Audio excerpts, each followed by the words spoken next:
Guys, dumating na pala yung ating parcel. Yung in-order natin tent. Unboxing natin kung ano yung itsura ng tent na to.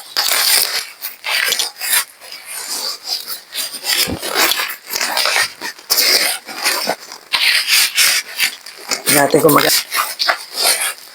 para magamit natin pagka nagka-camping tayo sa mga bundok, sa mga falls.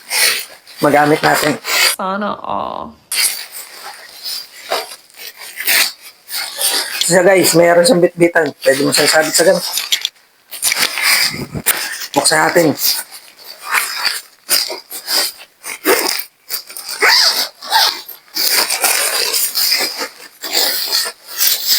Ito, may mga kasama siyang accessories. Yung pantusok sa lupa. Ito. Ilang piraso? Isa, 8.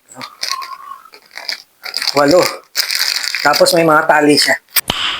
Nice. Ngayon, subukan natin buksan yung ating tent.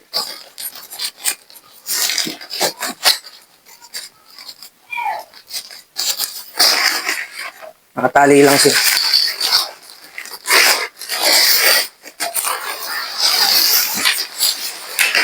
Ito guys.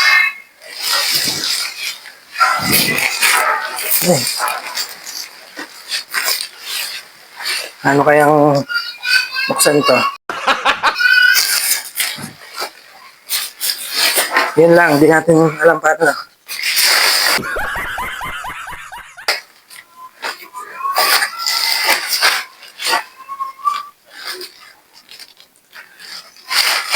Ito. Meron ata siyang lock dito.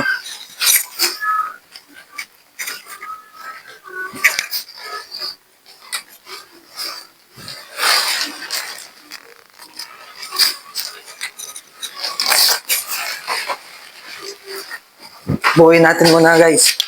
First time natin. Malaki rin siya. Yun lang, hindi ko alam paano.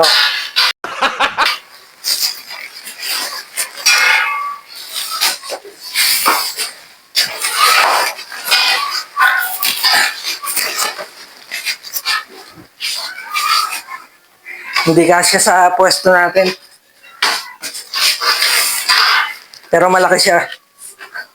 Ito, iaangat pa to. Hindi natin alam paano iangat to. Kailangan sa maluwag na pwesto.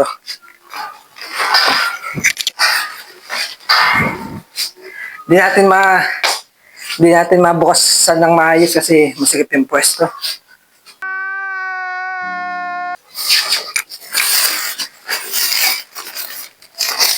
Ito siya, ito yung pinto niya.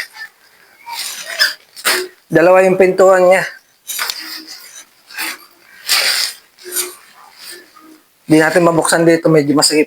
Sa labas naman wala tayong pwesto. Ayan. Maluwag siya guys, pag naibuka yung nasa ibabaw, maluwag din siya. Yan yung tent na in-order natin. Ayan. Hindi lang siya maibuka ng maayos, masikip yung pwesto. Pero okay siya. Ayan, ganyan siya kaluwag. Nabukan natin isara yung... Ayan, pagka nakasara siya, ganyan. So, maluwag din guys. Nabukan natin mahiga. Ay! Gago! Excuse. Maluwag din siya guys. Pagka matutulog ka rito sa tent, maluwag. Hindi pa naman natin naayos kasi masikip na yung pwesto natin. Pero okay na rin to guys. Hintayin pa natin dumating yung ibang kasama nito. Salamat sa inyo guys.